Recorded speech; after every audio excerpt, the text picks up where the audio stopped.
definitely see gambling addiction being the biggest problems in society in the next 1 to 2 years. Really? The trajectory of it is just unbelievable. Smartphones, access, cheap dopamine, social media, men not particularly having a purpose or a passion, or feeling quite isolated, or feeling quite withdrawn. It is like a parasite. It is its own entity that hijacks your consciousness, and it speaks to you in your own language. So if you're in a bad mood, it's got the answer. If you're in a good mood, it's got the answer. And it just wants to keep you isolated and kept in addiction. I started getting physical symptoms, digestive issues, heart palpitations, just had this horrible sense of like anxiety and like impending doom.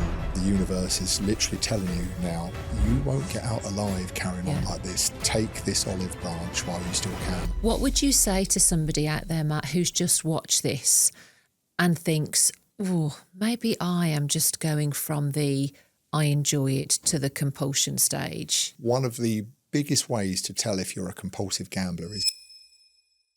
Welcome back to Tea with the Queen. Today I'm joined by someone whose story is powerful, emotional and deeply transformative. Matt, known online as Addictedtogrowth, spent more than 2 decades trapped in a gambling addiction that consumed his life. His journey through darkness, recovery and reinvention is not only courageous, but is now helping thousands of people facing their own battles with addiction, mental health and self-worth. In this episode, we explore Matt's story in depth, from the earliest moments that led him into gambling to the years where addiction controlled every part of his life, to the turning point that saved him, and finally to the mission Matt is now living, helping others grow through honesty, discipline and purpose. This conversation is raw, honest and full of lessons for anyone who has struggled, fallen or needed a second chance. Thank you so much for joining me today. I really do appreciate it. Before we get into the actual essence of what we're going to talk about, tell me what you were like just as a child. As a child, I was very energetic, very almost hyperactive, I would say. Every parents' evening was to the tune of, he's a polite young boy, but we just can't stop him talking. And we wish we could. He's distracting others.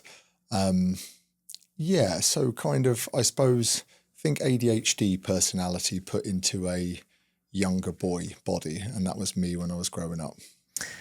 When would you say was your first contact with gambling?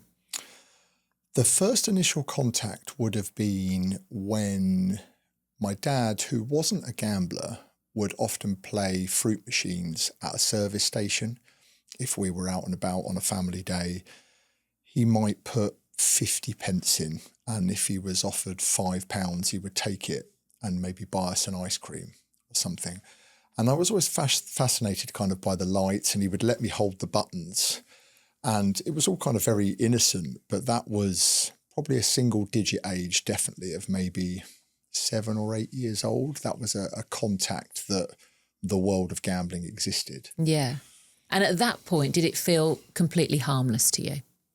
Yeah, harmless, and I didn't have a great deal of understanding about it. So it was, I suppose it was a positive association that he would sometimes win, albeit just a couple of pounds. And that probably led me into maybe thinking that the odds were more likely to win than lose, which I found out later clearly wasn't the case. Yeah. So given that Dad, who wasn't a gambler, but just had a flutter now and again, would you say that it was sort of normalised in your house then? Yeah. As I got a bit older, we would sometimes do the Grand National, and I would cut up the little jockey jerseys and we would put them in a bowl and pick out the ones that we were going to do, almost like a bit of a family sweepstake. And so my dad wasn't a gambler, either was my mum or my sister, got one older sister. So there was never kind of a threat of bad gambling behaviour. So it was all quite harmless and jokey, Yeah. So take me then from 7, 8, around that time, to when you then really started to get into, I want to do this now.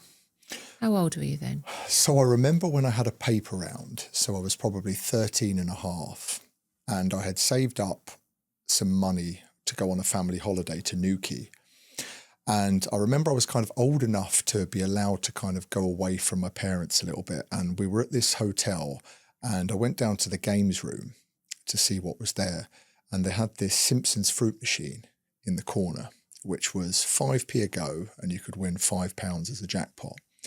And I remember just being absolutely mesmerized by the lights on this thing. I was a bit of a Simpsons fan. I watched the TV show. It would make kind of like burping noises when you put the money in and that kind of thing. And I had my money on me and I remember putting like a £1 coin into it and starting to play it. And I kind of could understand quite quickly how to do it. And I remember just being there for probably about half an hour. And I remember going to the bar to give him a note and asking to change it for coins. And I remember there was just like this I can still see it in my mind's eye now of just kind of, you're losing more than you're winning here. Your money that you've brought is slowly just evaporating. And I probably wouldn't have articulated it like that, but I could just feel it. And I've kind of felt like a bit of bubbling up inside me of, well, now we need to kind of win because we had about £55 maybe to start with. And I must have lost probably 80% of it in just playing this machine and it was just crazy. And then a couple of days later, we were going out, walking down the beach, and my mum said to me, let's go and have a look, see if there's any clothes you want to buy or that kind of thing. And I remember seeing this T-shirt that I really wanted to buy. And my mum said, well, you got your money with you. Why don't you buy it? Like, you saved up some money. You're not going to spend it on anything else. You might as well treat yourself. And then I remember at that point, it was my first kind of time of being a bit deceptive, because I had to sort of, within my mind and in my body, say, oh, no, I don't really want that. Like, even though I did, because I could no longer afford this. I didn't have the money left. Mm. And she said to me, oh, go on, you want, and she said, if you got your money with you, you brought some money with you, where is it? And then I'm probably giving it away in my face at this point. And she said, well, let me take your wallet and see how much is left. And there was just probably £7 or something like that, where I took 60 with me, which was, I don't know, a couple of weeks, 3 weeks or so paper round money at that time. Yeah. I'm probably 13 and a half, maybe just turning 14. And it was just kind of this horrible realization of sort of, that was not good what I've done. And that was, I'll never forget that. I can see the shop, I can see the T-shirt, I can see the arcade machine, I can see the hotel, I can see everything like in my mind. It's quite strange. As a mum, I want to ask, you take a note up to the bar to ask to does that happen once, twice? Where I'm going with this is, did the adult behind the bar not say to you, hang on a minute, lad? Definitely not. Yeah, that's quite strange to think about, because I would have been of the age where clearly I'm playing this gambling machine. I'm not playing a pinball machine where it's entertaining me. I'm playing something where I feel like I should win. I can win money. I've been stood there way longer than I should have been. I'm clearly kind of shoveling coins into this thing that I probably don't have, or it's probably someone else's money because I'm the age I am. Yeah. I mean, I've always been quite tall and maybe looked slightly older than I was, which was probably not ideal back then. Yeah. Maybe I could have passed for 15 or something, but still. Nobody stood in your way. No. Someone had a key chance to make a statement there and didn't. But yeah. So mum discovers you've only got a couple of quid left. What does she say? Does she challenge you, or? She challenges me and I get told off. And I remember there's bad feelings around doing it. Yeah. And there's not enough to deter me from carrying on. Okay. Because I invariably did carry on for a substantial amount of time. But there was a time where slap on the wrist, not good. Yeah. Okay. As an adult, now looking back, you've mentioned already to me that you were a very active child, ADHD's been thrown about. Can you see a correlation between that and the fact that you were perhaps wired differently? Because you said that there was something about that machine that just kept you hooked to it, the lights, the noises. Yeah, definitely. I think I got diagnosed with ADHD later in life, but for sure, 100%, everything from the sensory experience of the lights, the sounds it was making, the fact that I'm kind of in control of it, the promise that I could potentially win some money and how exciting that would be. And if I do, when the coins come out the bottom, how great that is. And yeah, at no point was I joining the dots that I was losing more than I was winning, but it was the experience. It was definitely stimulating me as an experience at the time, for sure. Yeah. I don't know if it's your first YouTube video that I watched, but one of them, you go on to share with us that this went on then for sort of 20, 25 years. Yeah. Can you remember the point, Matt, where it turned from being fun to almost being compulsive? Do you remember that? Or Yeah, it was probably around about the time of not long after my 18th birthday, because in my mind, I was now legally allowed to do it. No one could kind of stop me. I'd been going into betting shops or having friends that were old enough to do it to put bets on for me from probably 16, 17. And once I turned 18, you've got a little bit more freedom. I'd finished sixth form college and I was doing a part-time course at university, which my head wasn't really in. So I had all this free time. Mates to just starting going to pubs and things. There's fruit machines in pubs and things like that. And from probably single figure days after my 18th birthday, I was in debt from credit cards and an overdraft from playing the roulette machines in the bookmakers. Just straight into it like that and just, yeah. Straight in. So from the 13-year-old incident in Newquay where you couldn't buy the T-shirt to your 18th birthday, talk to me what that looked like. What was the gradual, was it just the slot machines? Because you couldn't go into a casino then, obviously. No, it was kind of I don't want to say the love for gambling because I don't love it on certain levels, but it became a perfect storm of my enjoyment for sport. Okay. So I remember being in my GCSEs and so probably 15 at this time, and chap that would sit opposite from me, we would banter and argue over who we thought would win the football that was on that night. And then it sort of turned into like £1.50 I'll bet on who wins. And if it was one team that was more likely to win, it'd be like, okay, well, I'm saying they win. So you have it if it's a draw. And I remember just watching the football in the evenings with just a little bit more excitement about what was going to happen. And like kind of some of it was ego of that's what I thought was going to happen. Some of it's got to give me £2.25 tomorrow. That's all right. I'll buy a bit of lunch with that. And yeah, I always really enjoyed my sport. And it just dovetailed into that so nicely to kind of be, I'm watching this football and now I really care who wins, as opposed to this is just something fun that we're doing because there's a game on in the evening. Yeah. Were you losing more before you were 18 than you were winning? And how were you funding that? Because you're still at school. Yeah, I think I'm probably just roundabout breaking even because I don't have the capacity to access any extra money. Okay. And it's not serious in terms of amounts at this stage, like you say, because I can't really get credit. But I am starting to build the enjoyment for it. I'm starting to get a kick out of it when I win. It's starting to occupy my mind a lot. Yeah. I'm starting to say to him every day, who are you picking for tonight then? And it started off like just, he said it for a joke or like a once a week kind of thing. Yeah. And I want to do it every game. Yeah. So it's definitely escalating, but kind of monetary-wise, there's no real problems until I hit 18, which was about the time I started like full-time work. So tell me about the credit cards. You turn 18, you think, right, let's do it. Yeah, well, I was working. I had a job from 18. I dropped out of my university course and started working for Barclays Bank. Okay. So I was in the world of banking almost arguably too young. I understood what overdrafts were, understood what credit cards were. Because I was a staff member, they were easier to get. And yeah, I would go into the bookmakers on my lunch break.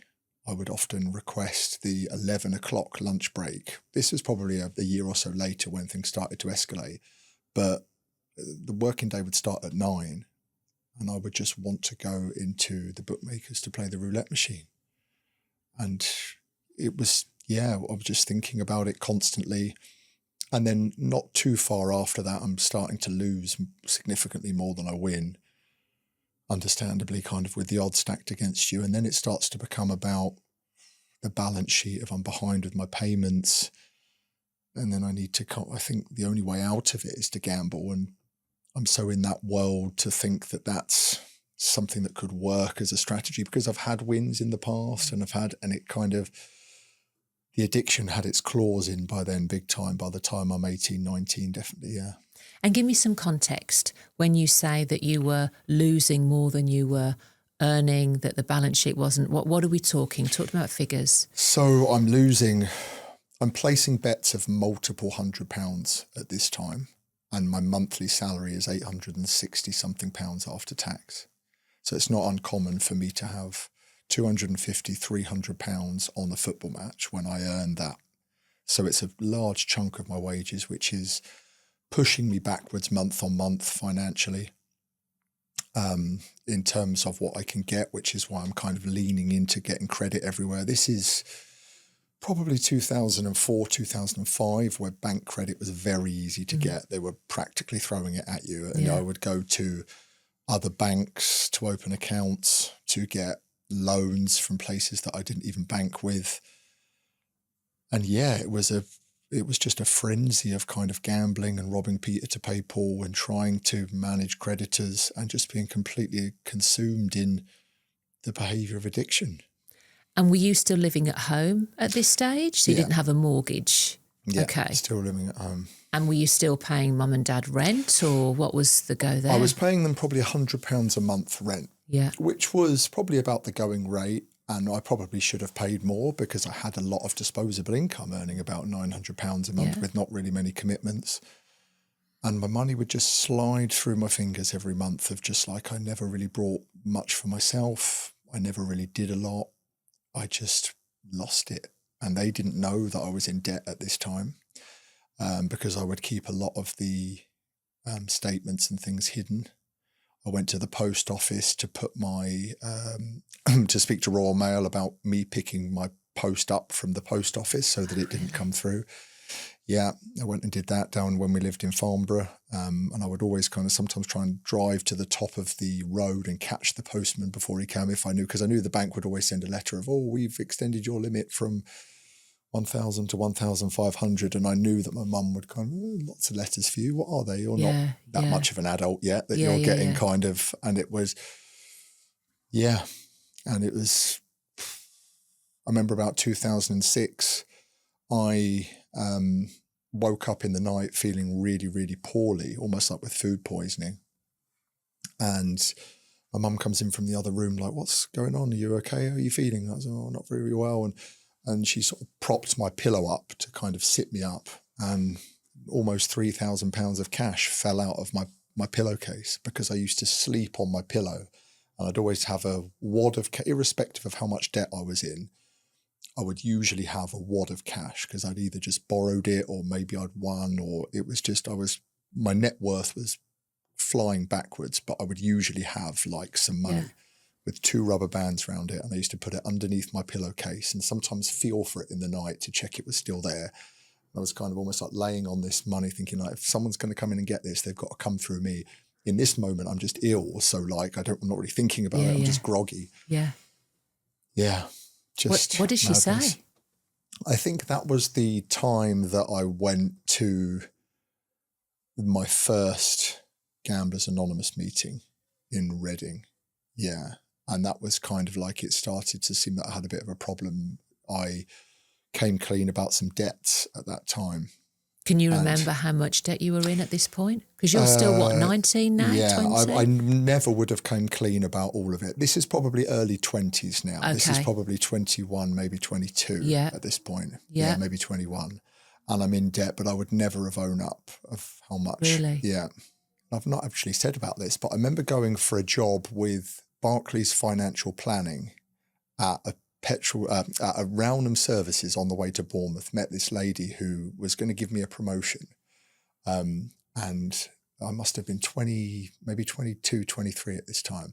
And she said, I think you're a great fit for this. You've been doing really well at the branch. I want you to come to Barclays Financial Planning. Just a couple of questions that are a formality to get out of the way.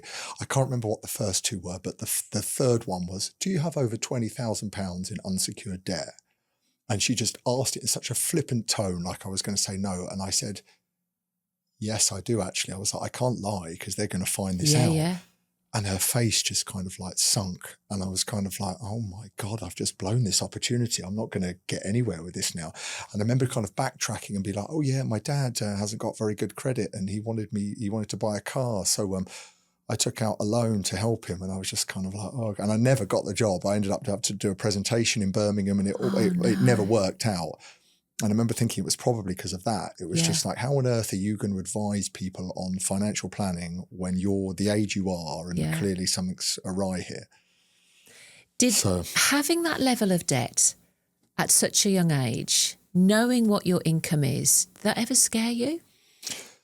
Yes. Or worry you? It did worry me, but I always had this delusional gambling addict type glass half full that I was only ever a few wins away from getting a big win that I could then compound and I could get myself out of it. And I remember times when my logical brain would kick in and say, you're too far gone now, mate. You're £43,000 in debt. You can't recover this situation. And the gambling addict part of me would be like, shh, okay, yeah, maybe. And I would just carry on. And I just believed that Explain to me how, as the addiction grows, your behaviour changes. Talk to me about that. So I have this strange view of addiction that this is going to sound almost like a little bit woo-woo, that it is like a parasite. It is its own entity that hijacks your consciousness and it speaks to you in your own language, which sounds very strange, but it does. And it contorts itself into your personal circumstances and it just wants to keep you isolated and kept in addiction.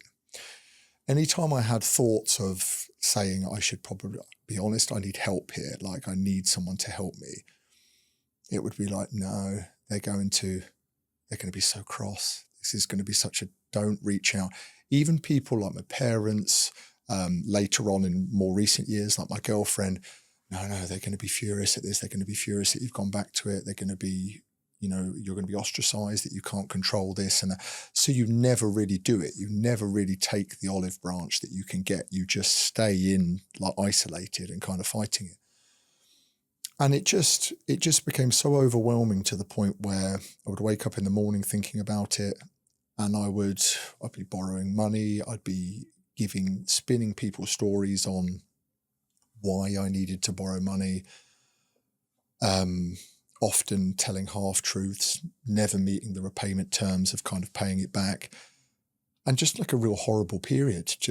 And the thing with gambling addiction is it sounds ridiculous, but it is one of the addictions that you can kind of make logical argument for continuing with it, because there's like this gambler's fallacy of, I've been so unlucky for so long. The law of averages, I've experienced wins in the past. I know I can win at times. I've just had such a terrible 11 days that I'd be fooled to quit now. I'll quit when I get the win that I'm due. And then, of course, you just never do because the goalposts just move and you're just kind of literally being run by a motor at that point. It's just frenetic. This constant deception, constant thinking about it, trying to get the money, not being able to pay money back, worrying about how you're going to pay it back. How does this play out on your mental health day to day? I mean, it's just exhausting. I think in some ways I was able to almost compartmentalize the addiction at times to when I could still do a day's work, still turn up a family function and no one really knows. The extent to which I got great at masking was just staggering and not proud of it, but just so good where you can kind of carry on. And again, with gambling addiction, it's so dangerous because you're not ingesting anything. So you may be giving it away to an extent in your demeanor or mood, but I'm not stinking of alcohol or, look like I've kind of been hit by a bus out of my mind on drugs. I can kind of just pass it off as I'm a bit tired or something like that. And yeah, you just find a way I found a way to just keep it up. Keep going. For so long, yeah. So when was the first time, how old were you, where you admitted, I've got a problem? Was there a family intervention, or did you just think, I can't do this anymore? So I remember phoning my sister in late 2008, and I'd already sort of said to my parents had already, the incident with the pillow, Yes. some conversations around debt that I had at that time had already been kind of had. And did they know that was because of gambling? Yes. Okay. Yeah. And then around about 2008, I just kind of really hit my wit's end with it. I remember phoning my sister on Fleet High Street from a payphone, just saying like, this has got to stop, or I just don't know what I'm going to do. And then she got the train down from London. She lived in London, and we met at Woking, which is about halfway. And a side note is my parents were getting divorced at this time, and it wasn't the most harmonious marriage from years prior. So I got very good, I'll be honest, at kind of playing them off against each other. Talk to me which about is that. tragic to say, but it got me out of the woods, and it got me out of the consequences. Mm-hmm. And I was always, the addict in me was always incredibly manipulative. Mm-hmm. And so I was never going to, anytime the flashlight got put onto me, I seemed to have this black belt level ability of kind of somehow bringing to the forefront that my dad was at fault, and he had done something outside of the marriage that my mum had made a decision to stay together for. Mm-hmm. So a lot of my gambling, I think, comes from escapism of the mood in the household when I was very young. That's interesting. And then I think as I got older, no one was ever going to give me a real clip round the ear, because there wasn't the unity in the parenting to do that. And I think I knew that. I think the addict in me knew that and piggybacked it, so to speak. So even when I'm in debt, I'm never getting the real clip round the ear. I'm always kind of, time is a healer and it's passing, and then I'm not really learning my lesson. Yeah, so. Do you think had there been more of an intervention at an earlier stage, it would have stopped you, or potentially not? That's a great question. I think at a real young age, there was probably an opportunity for me to kind of be like, I am so scared to do that again. The consequences I've just faced, never again. When you say really young, maybe 13 and Nuki? Yes. Potentially, yeah. Probably, I think then or younger Okay. would have been the time. Beyond that, when I started to become my own person a bit, and I'd already had, permission is the wrong word, but I'd already done what I'd done and moved through that into the mid to late teenage years, it was probably too late, regretfully, because I think I was just, I don't know, leverage of a real consequence could have shifted me at any point, I suppose. Yeah. And can do for addicts. But yeah. Going back to that incident in Newquay, is there anything that you think mum and dad could have done differently when they found out? Yes. I think if they had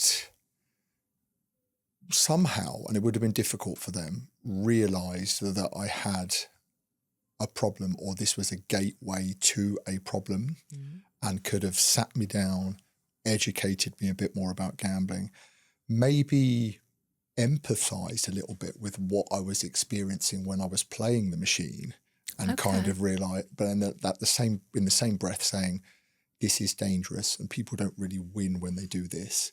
Dad maybe has done here and there at a service station for a little bit of fun, but this can go, that might have been an intervention where I could have gone off in a different direction, kind of thinking maybe I'm a bit more worried about it, severed the connection between just the regularity in which I was doing it and the enjoyment that I was getting for it, and then maybe start to look at the negative sides of it more, a bit like I do now in recovery, and think, that's not for me, instead of, I can only really see the upside at this point, and I've been momentarily told off, but it hasn't been enough for me to really kind of think, I'll win that money back. That's 2 weeks paper round. I'm going to get that back at some point. Yeah. You know.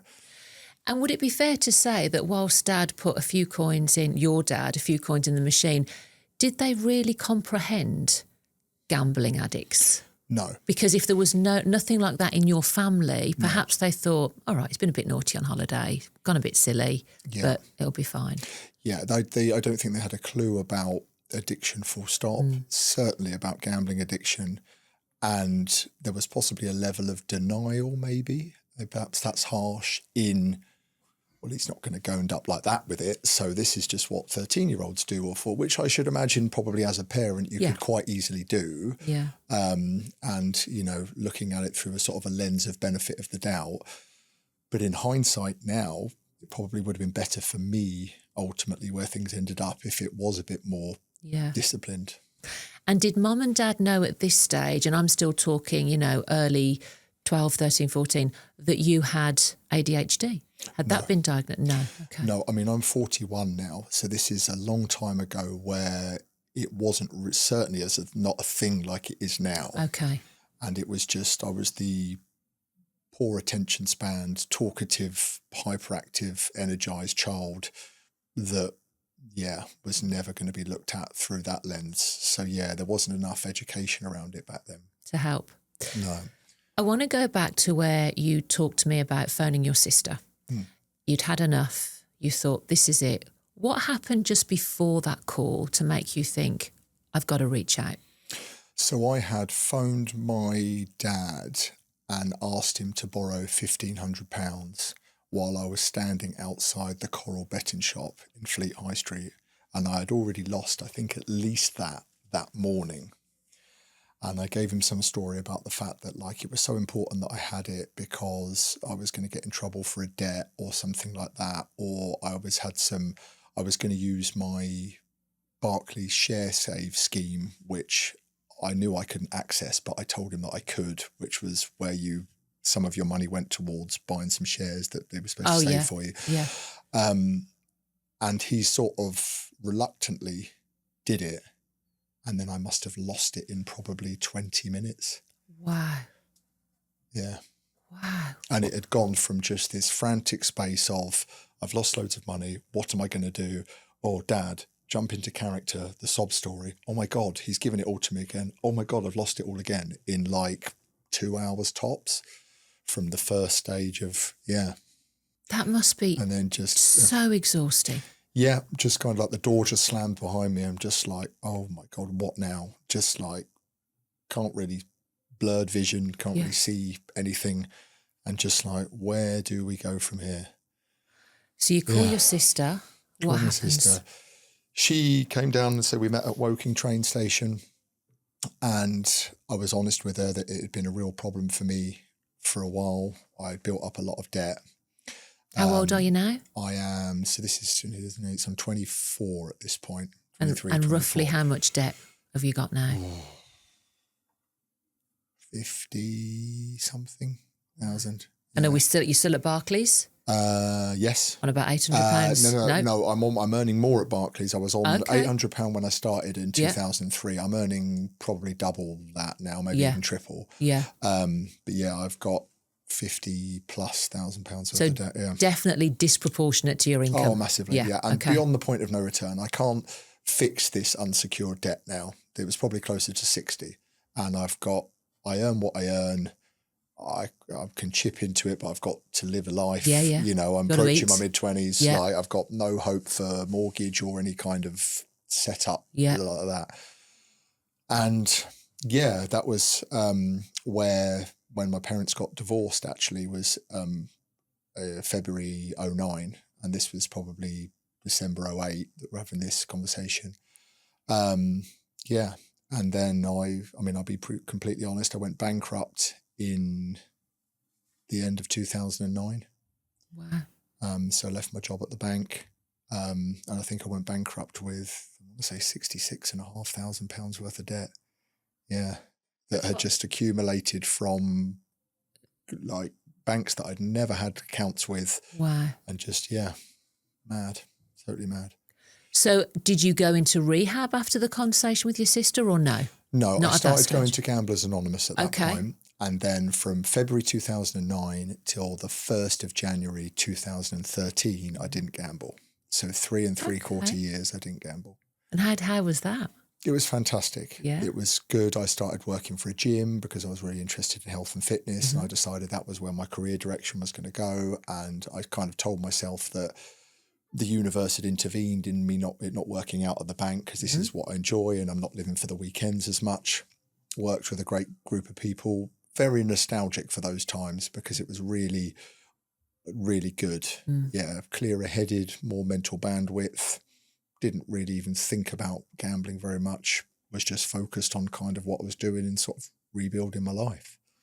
And for those that might not be aware, explain bankruptcy. You don't have to pay any of that back, do you? Declare yourself as bankrupt and it's all gone. Is that true? Yeah. So I went to the Citizens Advice Bureau for advice, and they said, we can't see another way out for you than doing this. I think I paid a fee of just under £400 and then went to Croydon to see a guy that went through all my bank statements. And I just remember, like, I shouldn't laugh, but he looked at all my bank statements and he sort of made a quip that, like, well, it's my job to kind of make it seem that you haven't got like a couple of Porsches locked up somewhere else. And I was like, oh, I was just so nervous. I was like, oh no, I definitely haven't got that. Like, as in kind of, this is a bit behind enemy lines. And he was looking at my statements, and he come back about an hour later. I went off and he was just like, I have never seen carnage like this in the bank. I do not know whether I'm coming or going with this money being transferred to here, being transferred to money there. Yeah.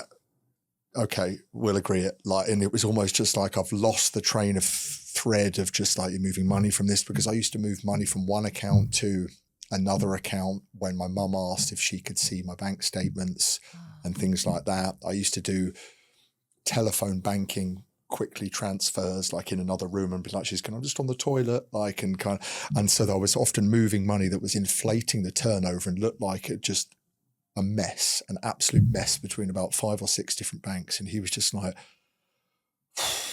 I've seen people with offshore houses and multiple companies not look like this level of lunacy. Yeah. And it was, in some ways it was a sad day, but in many ways it was a necessary evil. Certainly not remotely proud of it in any way, shape or form, but it was a way that something I needed to do. Yeah. Yeah. Was there a fear that day or a sense of relief that it's all over? A bit of both. There was a fear of probably some social repercussions of maybe people finding out. Okay. But there was definitely like a little bit of a weight lifted, where for the last few years I'd been in 35,000, 45,000, 55. And just, like I say, that glimmer of consciousness coming in and being like, what's your plan, mate? You're done here. Like, but me saying, no, I'm sure we can do something. Like, just the absolute denial and delusional addiction headspace to just keep going. We then enter nearly 3.5 years where you're not gambling. How does that feel? You've got money in the bank. It feels great. Yeah. And like I say, really fond memories of that time. Just less noise in the mind, certainly less chaos. I'm not missing you flying around trying to cover this up, meet the postman at the door. It's nice to just not have that and be a bit more present and just doing well at my job, because I had more bandwidth to play with, and just, yeah. And you're in the gym. That always helps. Yeah. The exercise. Massive. A huge saviour for me. I'm not sure where I would be if exercise didn't exist as a mode of... Really? Yeah. Definitely. So what happens? So I remember it's New Year's Day and I'm living on my own at the time, 2013. Dark day. I've probably eaten too much over Christmas, bit of a post-Christmas come down. Yeah. I'm full of sugar. The weather's naff for the umpteenth day in a row. I just remember thinking, there's football on tonight. And it was Southampton versus Arsenal. And I went to the betting shop close to Basingstoke where I lived. And I think I bet either £200 or £300 on Arsenal to win, and watch the game. And immediately I'm kind of back in the mode of just that kind quick. Of like, I remember it ended up 1-1. So I lost the bet. And that evening I I tried to center myself. I just said, okay, you've lost £300. It's not the end of the world. We don't need to go back to the lunacy of before. Yeah. Just try and take a breath. I remember I tried to have a bath, just tried to settle myself and just saying to myself, and my brain was just saying, there's another game tomorrow. I can still remember it's Newcastle Everton tomorrow. What's the bet for that? Get your money back. What are you going to do? And I just almost like it was like 50-50 at this point. 50% of me is just like, relax. It's not that much money. You've done 3 3/4 years without. Yeah. We remember the carnage. This doesn't need to be the carnage. Another part of me was like, yeah, we're back tomorrow. And by 10 days later, I'd lost probably 5 to 10 times that. Just back at it. Yeah. Immediately. The next game. And then I think that was maybe New Year's Day was a Monday. This was the Tuesday night. And then by Wednesday, Thursday, I'm back playing roulette in the betting shops again. That fast?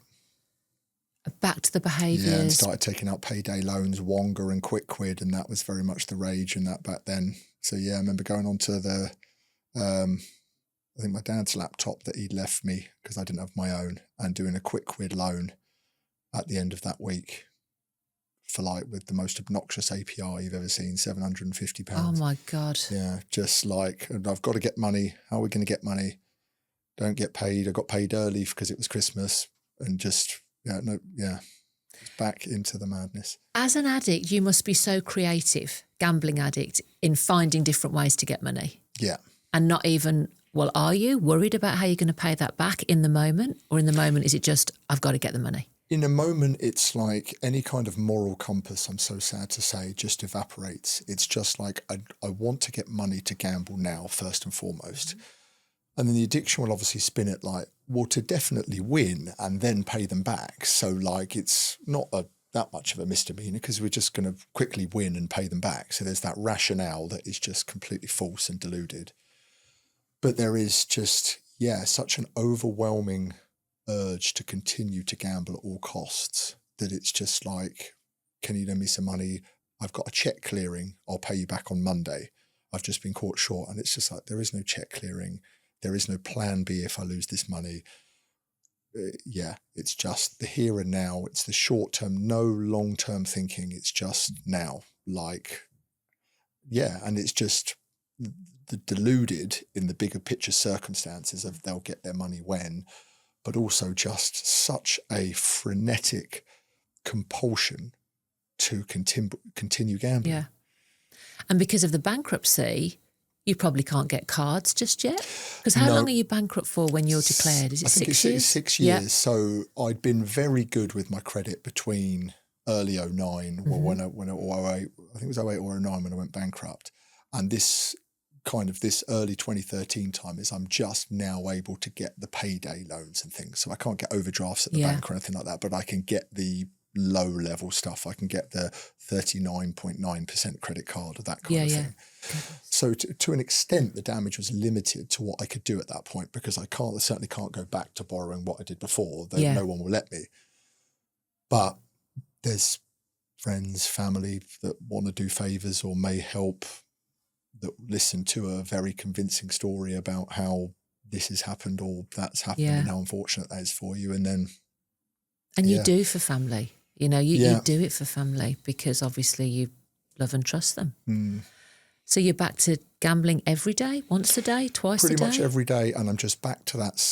And I hate this word because it was just me for so long. I hate it about myself, but just this transactional headspace of just kind of using situations as leverage to kind of borrow from people. So if I did someone a favour, like I run them home in the evening, the addiction brain would say to me, they could be a contender to borrow money. Like I could maybe reach out to them, and it's horrid. It's disgusting. But I'm back kind of in the madness, just in the fog and the chaos. Still at the gym? Still at the gym, yeah. So how long does this period go on for? So this goes on for probably about 6 months. Okay. Of up and down. I'm gambling with what I can get hold of. I still can't get credit. Yeah. There's only a finite number of people that are going to lend me money or can lend me money or that I'm prepared to ask. So I'm not really snowballing backwards in that much debt, but I'm back in my world of like relapse cycles. Yeah. And then for several years after that, it would not be uncommon for me to do 9 or 10 months without gambling. Okay. But then just go back. Yeah. So it was almost like seasonal, of like 11 months off, back for 2 months, 7 months off. So it wasn't always every single day. I was fighting it hard from probably about 2014, 2015, knowing that I had a problem, knowing it had essentially kind of ruined my life once with the bankruptcy. I'm not far off 30. I am 30 now, I think, at this point. 2014 it would have been, yeah. And I'm just trying, but it's just rearing its ugly head at times and just taking me back where I've been. And when you describe it as fighting it, are you getting any support, any help? Have you told anybody at this stage that you're back gambling? So I'd told I think probably around about 2015, I had some hypnotherapy that, in the nicest possible way, I believe in that as a practice, but didn't really work for me. Okay. That my dad's now new wife kindly arranged for me. I'm still kind of, at times I'm expressing how bad it is when I usually, in the same breath as wanting to borrow money.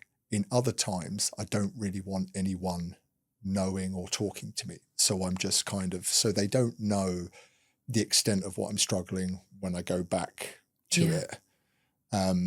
Which I think in some ways was a defense mechanism, because I always wanted to go back to revisit to borrow money at some point. Yeah. And if it was too obvious that what it was for and just that they were funding it, it was less likely to happen. Yeah. The bankruptcy having curbed the ability to get credit, do you think that helped? That's why it was sort of 11 months off, 2 months back on, because you were restricted with the funds that were available. Yeah. I think I mean, there was times probably in 2014, 2015, where if I could have got hold of more money from financial institutions, I absolutely would have done. And it would have probably turned ugly again. Yeah. So how long does this period go on, this seasonal gambling? So this goes on probably till around about 2018. And then I think I probably had about a year and a half off. And then I relapsed in COVID, back end of 2020, which my brain would tell me was partly due to the lunacy of the lockdown. It was not. It was just that I was back. And the addiction was back, getting its claws in then at that time.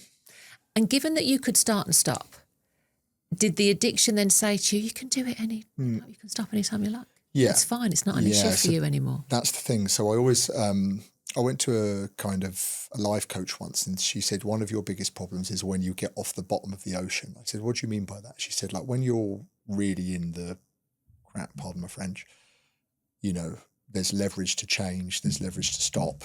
When you've been off for 11 months and the bank account's reasonably healthy, no one's really owed that much money, that's when it can kind of creep in, and it can be like, what's the problem here? Like, you're not in any debt, so you're not really no issue here. And it's just like, I love the analogy of the frog in the boiling water, that like, if you put, it's horrible to think about, but if you put a frog in boiling water, it will jump straight out. But if you put it in there and slowly turn it up over time, you can kill it because it just doesn't notice the contrast. And that very much is the addiction. Wow. It's just like, it will seduce you into thinking that there is no problem until it's too late. So you're back right up into it. So again. Tell me about lockdown. What happens? So lockdown, I'm living with my now girlfriend, still together. And yeah, it was after we'd been locked down for a few months, so probably the end of 2020. For whatever reason, I just go into a betting shop, place a bet, and start gambling again for not really any credible reason. I think in lockdown, I was actually doing quite well financially because I was still doing a lot of my fitness sessions on Zoom and over remotely. Yeah. Was getting some government assistance, and at the same time kind of not really having any of my outgoings, so like my gym rent, whether it's closed and that kind of thing. So yeah, I built up this pot and kind of almost like this been a bit caged in with the lockdown, and thought, here we go, let's do it. Did your girlfriend know that you had an addiction? We were friends before we actually got together.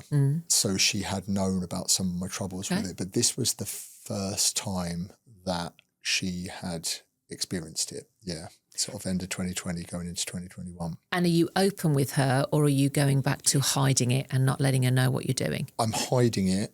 And then by about December, I'm open and honest. She helps me put all the blocks on all of my devices. I start getting therapy, and then a couple of months later after that is when I was diagnosed with ADHD. Had it got, by the time you told her, had it got quite bad again? The level of debt? Not so much the debt, because again, I'm still somewhat limited as to what I can get, but more just the toll it's taking on me in what I'm thinking about day to day. Yeah. I've got a list of people that I owe who aren't overly pushing me, but it's all sister, dad, best mate. Playing on your mind. Yeah. And it's just the same old thing of being back into this. I'm trying to think about the big win that's going to pay everyone off. Day to day, my focus and energy and bandwidth is just being robbed by being in that world. And I'm starting to really get tired of it at this point. I think I'm not able to beat the addiction at this time, but I'm starting to get very tired of it. Yeah. So she helps you put the blocks on. Yeah. What does that mean? Blocks on what? So the blocks, there's something called Gamban you can do, which is like you essentially download almost like an app, and it stops you then visiting any website traffic for gambling. So any of the websites, things like that. Yeah. It's quite sinister now because you do get some that aren't on Gamban that you can still access based in foreign countries and things like that. Yeah. But yeah, it definitely is a layer of, do you really want to do this? Because you're going to have to go into one of the shops you're going to have to find other means. You can't just whip out your phone or whip out so on my phone and on my laptop, which are and iPad, which are the only devices I've got, I can't. Yeah. Does that help? Yeah. I mean, if I'm brutally honest, at that time, I'm still going into betting shops. And girlfriend doesn't know? No, I'm still going in there, and at that point we had a conversation, I think around about Christmas time or early 2021, and I started going to see a therapist.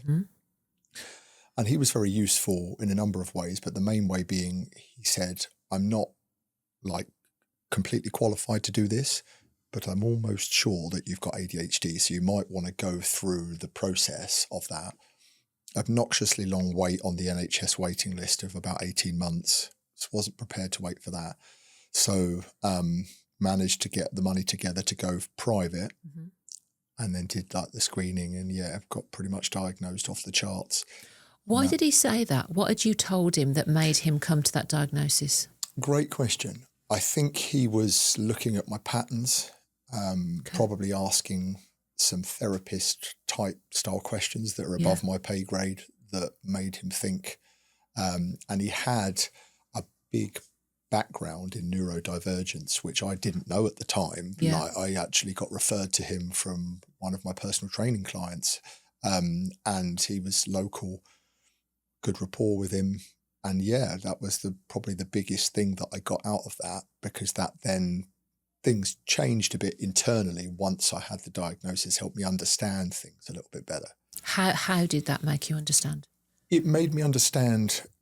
For so long, I kind of felt like I was different with this gambling because it was just such a compulsion. And it was like, I knew I was addicted. I didn't want to own up to it, but I knew I was. And it felt to an extent like it wasn't a failure of will, and it just felt like something I didn't have control over. And I thought it's obviously something going on with me neurologically that's slightly different, because I'm walking down the street and not everyone else here is gambling, and they're not thinking about it like I am. They're not waking up thinking about it like I am. And then the more I did a bit of a deep dive on ADHD down the rabbit hole of looking at things like how ADHDers struggle to regulate their emotions, so they're more susceptible to mood fluctuations, which means they often want to change their state, which means they look at vices to do things like that, drugs, alcohol, so therefore they're much more likely to be addicted. things like the brain chemistry of having a bit more of a low level baseline of dopamine, which means you can want to you have almost like these boom and bust cycles where there's this bust where you don't really want to do a lot, and there's this boom where you're kind of full of beans and you want to kind of move from one to the other. And gambling was something that I'd identified as like a real gateway to do that. So if I was down or not wanting to deal with anything, that was the perfect escape to do it. That was the boom. Yeah. At the same time, if life was a little bit mundane or boring, it was the perfect thing to kind of make it all exciting and exhilarating again.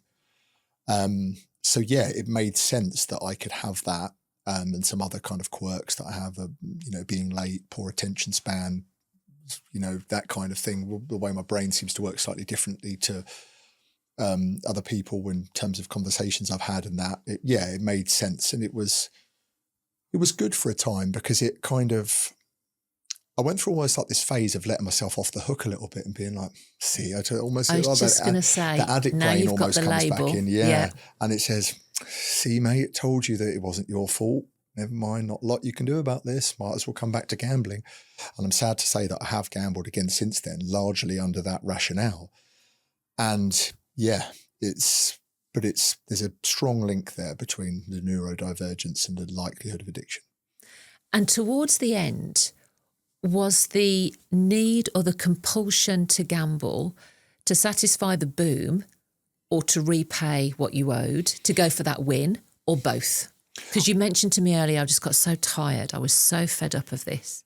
It's both. I think, like I say, the addiction speaks to you in your own language and it will work its way into your personal circumstances. So if you're in a bad mood, it's got the answer. If you're in a good mood, it's got the answer, and pretty much everything in between. So if I was down about my debts, that's the way to fix it. Yeah. If I'm loving life and I'm quite free living, this makes it even better. This is even more of like a, joyous situation. Like the brain's on fire at the moment. And there's almost like not a time that it's not suitable for at any part of the spectrum of where you're at. And did you have I don't know what you've got, a sport of choice? Was it always the roulette table you've mentioned a few times? Was it always just the horses, or? It was always football. And statistics for football. So number of goals, number of corners, teams to win. And it was always roulette in the betting shops. But around about 2018, 2019, they were, because back when I was playing 03, 04, 05, 09, you could do £100 a spin. So you could do £100 every 20 seconds. That got changed by law, I can't remember what year, but about 7 years ago, to £2 a spin. And so £2 every 20 seconds? Yeah. So, and that didn't interest me. So I stopped going to bookmakers for roulette at that time. But between 03 and 09, lost a fortune playing that. So then it was sometimes going to casinos at this point, where obviously you could gamble more. And football, yeah. You've spoken to me a lot about the big losses. Was there ever any significant wins? Yeah, a few times. Big roulette wins, big football match wins. I think the most I've ever won was on one bet was probably about £8,000 or £9,000. Yeah. And with roulette, probably something similar in like a session. Yeah. Yeah. And then losses kind of equally as big, day. Way too much for the money that my personal circumstances. Yeah. And the funny thing about the wins is immediately you think it's going to be this joyous occasion. You think you're going to be like the people on the adverts, like, yeah. Literally one of the biggest ways to tell if you're a compulsive gambler is your attitude to winning, because it's just almost like a sense of wry smile, and then it immediately moves into almost like a numbness and a contentness, not that you've won, but so you can continue gambling. So it's not that you're happy with this money that you're going to do X, Y, and Z with. It just means that tomorrow's a day that you've got some other future bets now lined up that are going to be big and going to be, yeah. Can you recall your biggest loss in one hit, one day? Yeah, I can remember. And it was just the most sad situation because I was in it was at my old job when I was in the process of leaving and at the bank, and they had found out about some of my gambling, and they'd kind of suspended me over Christmas.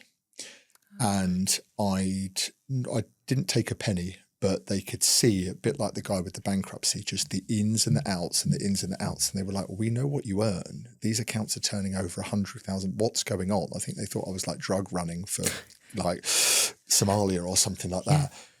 Yeah. And I wasn't allowed, it was the Christmas party, and I wasn't allowed to go to the Christmas party. Really? I was allowed to meet up with them after the meal. And I went down to Coral in Oak Ridge near Basingstoke, and just must have been in there at about 5:30, 5:30. It's pitch black outside, and stayed in there till 10 o'clock, just dribbling money away. And I, for some reason, whether I'd just taken out a loan or I'd had Wednesday, I had thousands of pounds available. And it was just the most sad thing you would ever see, of just almost like the guy in there working, no one else in the shop. He must have just looked over at me, and I'm just kind of like, just on the not even wanting to win, no idea what I'd done if I'd won, just literally playing to play in just a numb horrible, kind of robotic fashion. Yeah. And what was the loss that day? Gosh, I think can't have been far off £8,000-9,000. I think I've blocked it out, but somewhere in that region. Wow. Yeah. So talk to me now about when comes the final, that's it. What happens? So I'm always kind of delicate with that, the moment of rock bottom. For me, I don't necessarily think there's been a rock bottom. It's more of been like an accumulation of events. Over the past few years, I've had like a year off, and then I've gone back to it for 3 weeks, been really honest, really quickly, proactively in terms of not being caught, to like my girlfriend, and said like, it's happened again, not that much damage, I'm furious. And I've almost kind of been trying to develop myself and think about my character defects and just think about what is going on with me. And like I said, from about 2022 onwards, I've just been done with it. And I've got better at bouncing back quicker. And then the middle of last year, I started getting really bad physical symptoms. I had just relapsed, or was just about to. I can't quite remember. I had a panic attack in the middle of the night. She called 111. I was getting horrible kind of nervous system responses where I felt like I was choking on my food. I just had this horrible sense of like anxiety and like impending doom all day, every day. And then that was just last year, I just made the decision, like, this is too much now, like enough already, going absolutely all in on recovery. I don't care who knows, multiple GA meetings a week. That was when I started my YouTube channel, and just, and that was the last time I gambled is well over a year ago now. I watched that video. There was more going on. Didn't you have a bet on? Wasn't there a football game? And you were watching it on your phone while you were having... There's a few situations where I've had almost kind of like horrible angst while I've had a bet on. Yeah. But there was also times where like even when I wasn't gambling, I was just kind of like, my last few relapses have looked like me going into a betting shop 4 or 5 times and then walking out, still not doing it. And just this absolute fight of just like, no, not again. And it just kind of getting the better of me. And I'm not completely sure which story you meant. I could give you countless of times where I've had real physical times when I'm gambling and that when there's a lot at stake. But this just felt so much different. And this just kind of felt like, I've always looked at like the addiction of almost like a success barrier, and almost like blocking me from ascending into what I could actually do with my life. And it was almost like the physical symptoms were a manifestation of just that fight, of just like the body versus the brain. the brain was like, we could keep going with this, mate. We can still win. You fancy it? Like, you get money. We always get money from somewhere. And the body was just like, enough already. We've done this for too long. We know deep down this is not who you are or what you want to do. And I'm going to tell you in no uncertain terms like that. And it was just horrible. Like, it was absolutely horrible. And it serves as like a great leverage for me, because I think back to those times and I'm like, there's parts where I flutter off in my brain on a Friday afternoon and be like, oh, big games tomorrow. The old you would have loved that. And then I'm just like, but you don't want anything to do with that way that you were feeling like that. And it's still very, very vivid in my mind. So I'm just like, no, thanks. I'm not doing that. So that clearly scared you. Yeah. That very, feeling. Very scary. Yeah. Because I didn't want to go to sleep because I was worried about waking up in the night. I was waking up at night with digestive issues, heart palpitations. And it was really just almost like the nervous system pushing back on so long and just being like, you won't get out alive carrying on like this. There has to be a limit. And I am going to, the powers that be or the universe is literally telling you now, take this olive branch while you still can. I was just kind of like, all right, They say there's two different stresses. We have the chronic stress and the acute stress, and the chronic stress will eat away at you. The acute stress is healthy. You know, it's where the athlete at the beginning of a race has the acute stress waiting for the gun, Adrenaline, and that's what makes them win. But the chronic stress is literally attacks you on the inside. Your story, the whole story speaks to me of just that ongoing chronic stress, that mental battle, the worry, there's no physical ailments, but the internal stress must have been awful, Matt, for all those years. Yeah, and I mean, I really try and I do all kinds of biohacking of sauna, cold showers, eat really well, exercise. And part of that is just I really worry about what I've done to my body and brain over kind of decades of just a conditioning of, I will still, whenever I come into a part of town where I've not been to before, so kind of driving here my brain will immediately go, I wonder what betting shops are around here. There's no me that can interject first. It's purely conditioning and subconscious. Like, I don't have a say in that. Like, I don't have that's a strange thing to do. Stop it. It's just, it will do that. Yeah. And it's just like, and it's a long time. So it's. How has all this impacted on your mum and dad, your sister, your girlfriend? It's in probably enormous ways. Addiction makes you so isolated, but it makes you so selfish as well. And it really does make you think that your troubles are so big that you don't have the bandwidth or the empathy or the sympathy for anyone else. So I think it's only recently since I've really been into recovery that I've actually even had like the space to sit and think about that. Really? Because certainly at the time I wouldn't have done. And I feel like there's probably so much more to come of actually kind of being like, especially with the girlfriend, large extent to the parents as well. Gosh, like, maybe quite emotional to think about it. Like, really just like, sorry, like there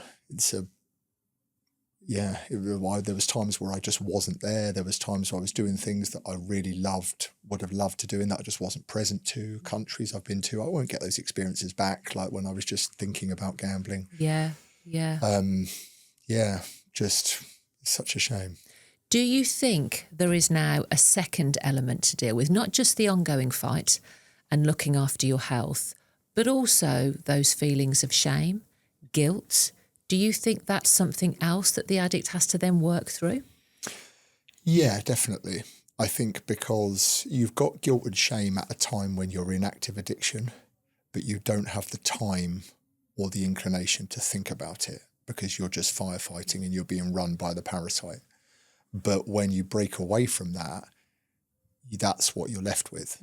So you've got almost more time to think about it, and you've got more time to kind of stew on it a little bit. Yeah. And definitely the shame, for sure. Yeah. How do you deal with that? How do you tell others or help others deal with that? I think some of why I've tried to share content has been 30% therapeutic, 30% coping strategy, 40% the management of shame, of just kind of like can I somehow do some good with what was a very bad situation for a long period of time and try and turn that into helping someone else and try to give advice to something that the younger me might just have landed with or might have just changed the trajectory to just think a little bit differently. So therein lies the birth of Addicted to Growth. You go on to YouTube, you start. I know you're on TikTok now, but you start with YouTube. Why take it online? Great question. I felt like I was having some really good conversations with people in the recovery space. I felt like maybe it was just my brain, but everywhere I looked, I was bumping into someone that had a problem with gambling or was on the verge of getting one. And I remember just thinking, you've got to do this. Almost just like I felt like you have to do this. And often with logistical like things, my ADHD brain will be like, okay, yeah, kick that down the road. Like, I'm not great at doing my tax return on time, for example. But with this, I was just like, boom, get a tripod, boom, do this, boom, boom. And it was like, I'm not meeting any resistance to do this. This is just happening. And I've just uploaded my first video and I don't really care who sees it or what they think. Yeah. And then I've just done another one. And, oh my God, I've done 40 now. And it was almost like it sounds strong, but almost like from a spiritual way. It was like it was kind of flowing through me. And like, I'm going to be more annoyed at myself if I don't do this. And it's going to be really regretful. So like, you've got to do it. And yeah, it just started to grow a bit. And in particular on TikTok, the messages I've been getting from all around the world has just been absolutely staggering. And I love it because I like interacting with people and try to help and plant seeds as probably one of the only few people that can meet them where they're at mentally. But at the same time, it scares the life out of me. I can genuinely see gambling addiction being the biggest, or if certainly one of the biggest problems in society in the next 1 to 2 years. Really? Yeah. Talk to me about that. What have you seen or what do you know statistically? Just the trajectory of it is just unbelievable. Everything from the normalization of it, from it on the football shirt sponsors to now you have this horrible influencer culture of people like your celebrities, your rappers, advertising the bets that they're placing. And it's out of control in America with the sports betting. The markets that you can bet on now are ridiculous. Like back when I was 19, I would have to get in my car, drive to the betting shop, fill out a slip, get some cash because they wouldn't take my debit card, but pay it over the counter. Now you can do it on apps on your phone. You can bet on what colour suit Donald Trump will wear at his next thing, literally anything. And everything is gamified as well. When you do a Black Friday offer, spin the wheel and you might get 15%. And it is just especially from young people. I had a guy reach out to me from one of the university radio stations saying, I'm just surrounded by mates that are blowing their student overdrafts on gambling. Oh, really? Like, what can you tell me? And I had a chat with him for about 40 minutes. Yeah. And just, it's when I remember the guy that came to, I nearly had my car repossessed. I woke up one day in about 2016 and had a clamp on it. And I was like, oh my God, how am I going to get to work? This chap comes bouncing out of this van. He was like, oh, hiya, mate, do you own this car? And I was like, yeah. And he was like, well, you can't go out until you've paid the balance. I was like, how am I going to get to work? He's like, I'll give you a lift if you like. Gave me a lift.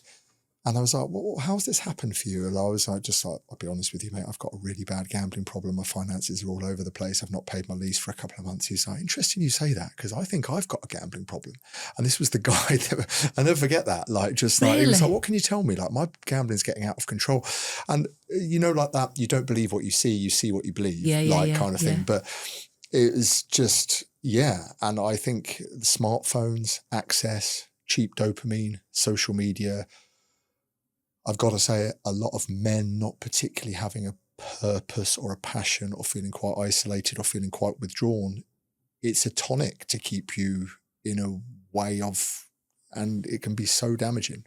And I truly believe someone's going to have to intervene somewhere, whether it's the government, I'm not sure what they can do, but it's the alarming, the numbers don't lie. And I'm in touch with some of the charities that waiting lists are 2 years for residential care and things like that. Like, they're not this is not a handful, it's a lot of people struggling.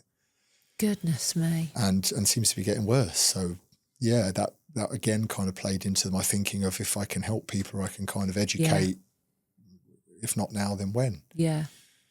What would you say to somebody out there, Matt, who's just watched this and thinks, oh, maybe I am just going from the I enjoy it to the compulsion stage?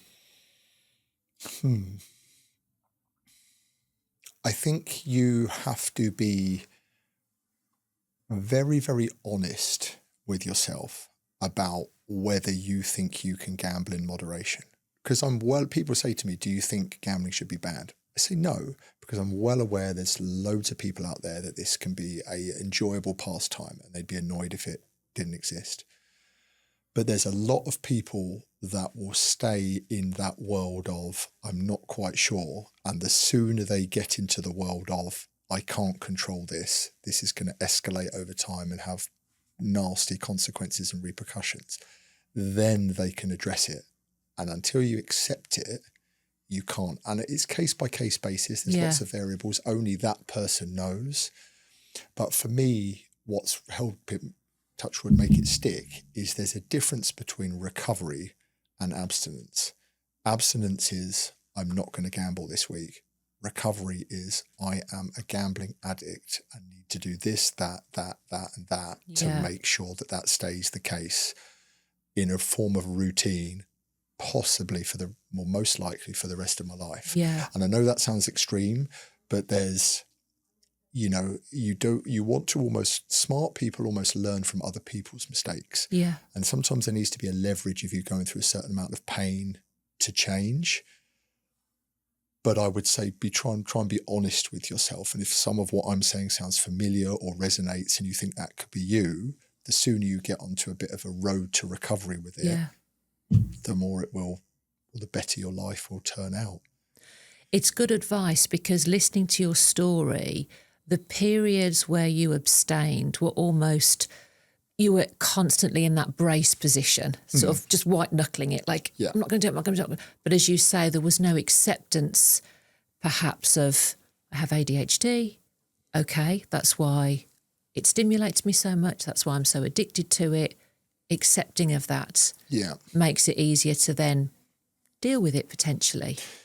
Yeah, absolutely. And I think if you're going to just stay in the middle space of, I'm enjoying this, I lost a bit more than I thought, you're at best not fulfilling your potential. Yeah. At worst, kind of moving into like a sinister territory where it is so insidious, it will get hold of you and it will just, the way the human brain works, even for a non-addict, if you've got a job that pays you, I'm making this up, 50 grand a year, certain point you want to earn 75, certain point, it's kind of relative in your mind. You live to that lifestyle. Yeah, absolutely. So that's in kind of all of us, addicts and non-addicts. So if you think, and I'm well aware some people can do £10 on 3 football teams a week for the rest of their life, and conversation is not aimed at them. Yeah. But there's a large cohort of people that are really struggling and potentially in a bit of denial. They maybe haven't looked at their own psychology. They maybe don't understand. Maybe they're neurodivergent, maybe they're not. Yeah. They don't understand the addiction. They don't understand themselves. And that's what I'm trying to help with my content. If we can go back to the 13-year-old, and you said that potentially if there'd been a stronger intervention, it may have helped. If you could now go back as an adult, how would you have disciplined or reprimanded or assisted your 13-year-old self? That's a really good question. You now being the expert, the experience that you have.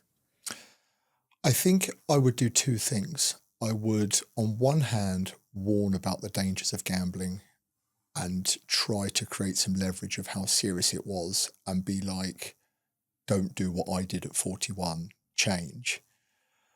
On the other hand, this is going to sound odd, but I feel that like a lot of the gambling addiction segued into me having quite, I'm going to say it, probably quite low self-worth. Okay. And not feeling like I could achieve what I wanted to, or feel like I was blocked, or feel like I wasn't good enough, or feel like it just wasn't for me.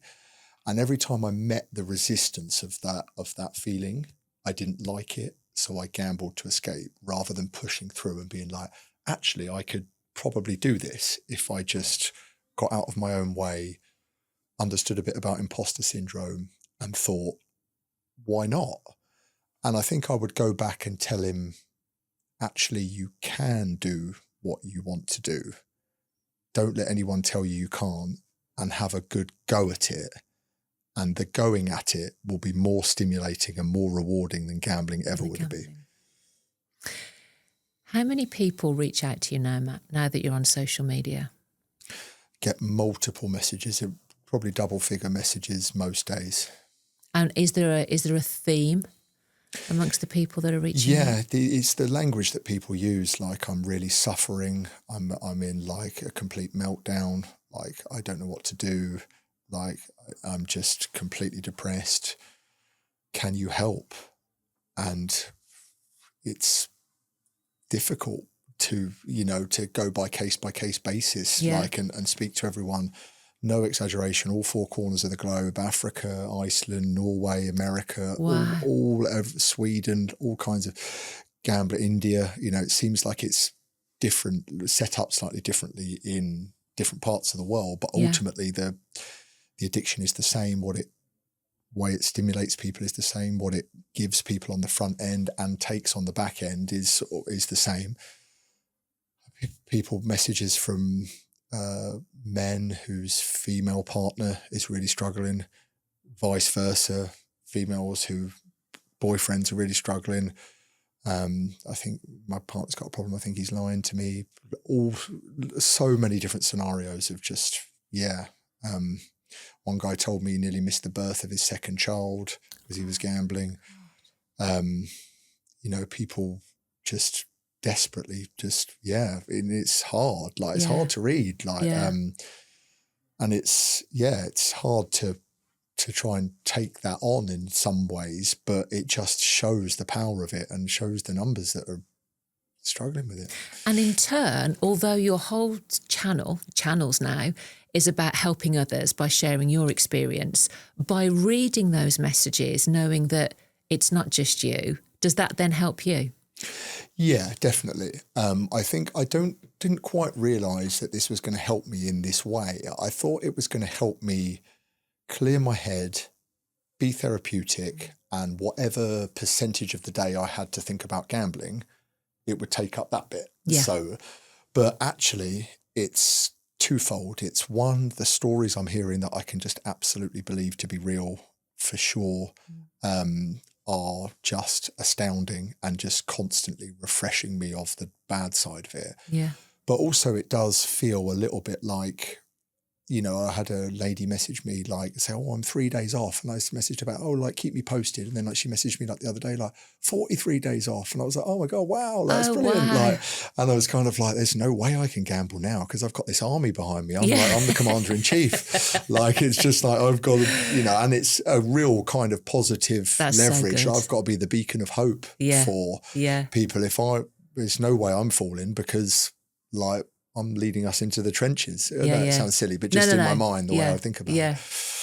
So it's hard. And I know I also get a lot of messages. It's very hard to reply to all of them. But for those listening that are struggling with not only gambling addiction, but addiction, what do you want them to take from this, Matt?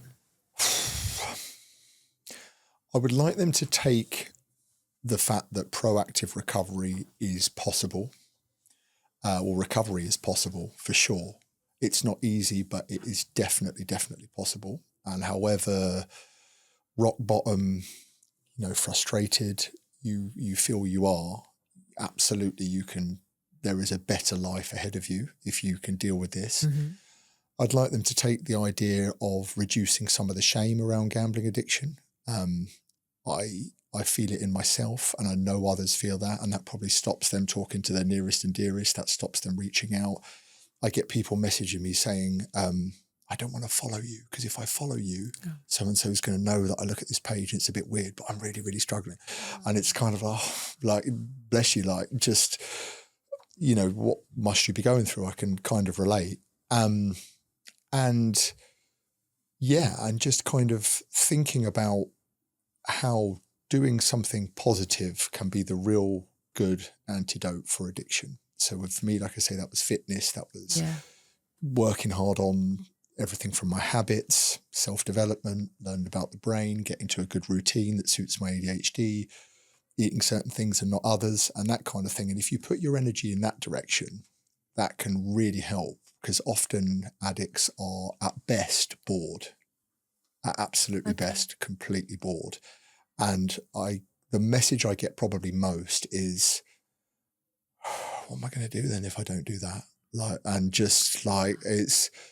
I'm 11 days off, but this is just boring. And some of that is the mind, some of that is the dopamine levels, some of that is the anhedonic headspace that you get into when, especially if you come to a cold, hard stop of, I guess, any addiction, but I only have experience with gambling.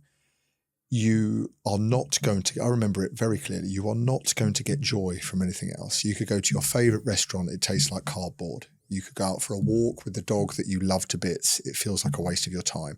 You could go to the cinema. The movies are 5 out of 10.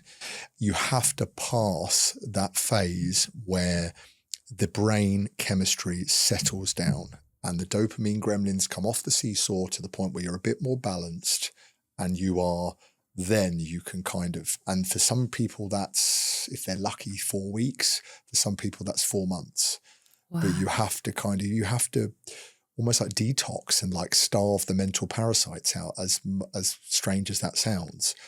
And then there is the human condition of you that likes going for a walk on a sunny day, that is fun to go to the beach, that you do get a bit of a kick when you buy a new t-shirt, but it doesn't compare to the that you're in. So patience is required and hard work and finding someone, I do a couple of Gamblers Anonymous meetings a week. I had a lovely message from a guy that said he was showing all my videos at the chairman of one of the Gamblers Anonymous. I've chaired a couple of the meetings for the ones I go to, or they're on Zoom.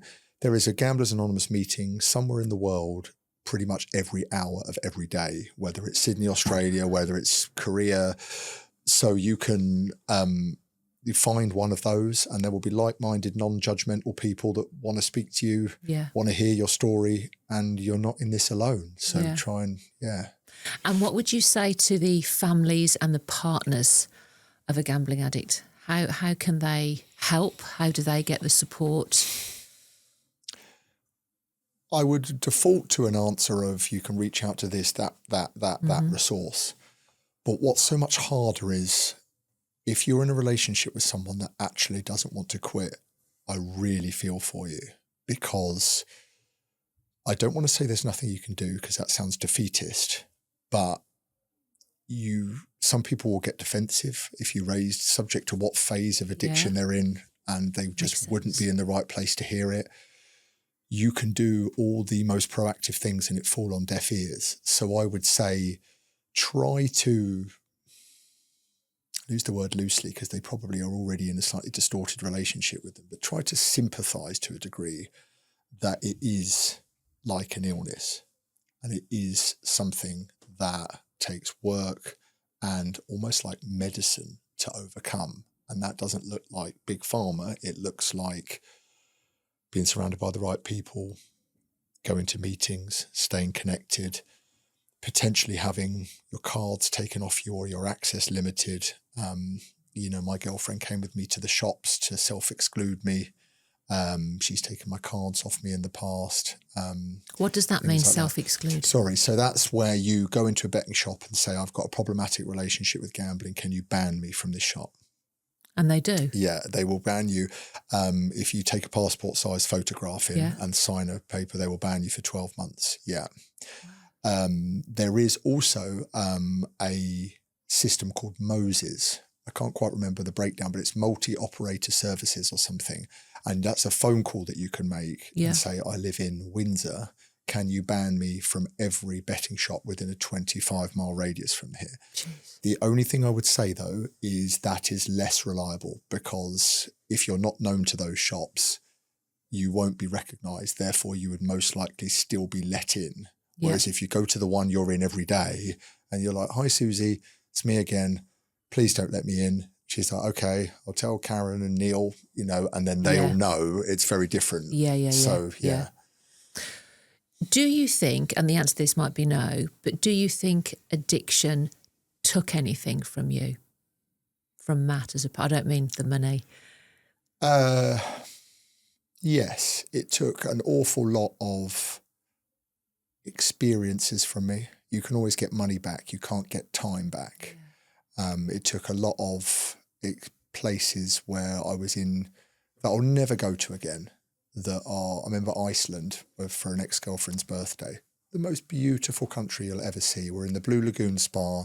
I'm diving in and out of the jacuzzi to go to the change rooms to check my iPad because I've got bets. I'll never go there again. I won't go there again probably in my lifetime. And yeah, it just certainly took a large part of my true personality coming through and having the courage to do what I actually wanted to do for a long, long time. And now, what are you most proud of? I'm proud of the manner that I am talking about it, because it's not easy. And even in this conversation today, I was like, oh, how did you get the bankruptcy out of me? Oh, how did you get the amounts out of me? I'm not supposed to be saying stuff like that. People are watching. And there is that kind of that default, but I think, I feel like the self is truly coming through, that I feel like I was destined to do some bigger things. And it's quite exciting because this is just the start of it. And I've probably got some lived experience that is valuable to others. I can't turn the clock back.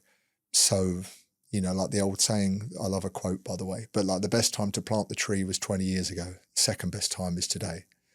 Yeah. So it's like, it's kind of, I feel like I'm proud of my authenticity because I'm not sugarcoating my content, and I feel like I could easily still in that shame world. And oh my God, I've got clients that might watch this, or what are they going to think?